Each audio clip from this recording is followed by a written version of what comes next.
Mga dapat mong malaman bago ka bumili ng property ngayong 2026. Bago ka bumili ng bahay, panoorin mo muna to para maiwasan ng hassle at ang pagsisisi. Hindi lang presyo ng bahay ang dapat mong tignan. Unang-una dito is ang location. Malapit ba to sa trabaho mo, sa schools kung meron ka ng mga anak. At the same time, yung mga establishments na kailangan mo sa pang-araw-araw katulad ng palengke at ng hospital. Pangalawa, financing. Cash, bank, or pag-ibig ba ang kaya mo?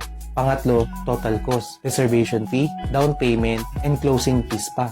At pang-apat, developer credibility. Legit ba? At meron bang track record? Hindi ka dapat magmadali sa pagbili ng property or ng bahay. Pinag-iisipan ito. Marami ang nagugulat kasi akala nila ready na sila. Pero hindi pa pala klaro ang financing at ang budgeting nila. Kung first time homebuyer ka, mas importante ang information kaysa sa mabilisang desisyon. Ako po si Carlo Felices, licensed real estate salesperson. Follow me for more honest real estate tips before ka magdesisyon na bumili ng bahay ngayong 2026.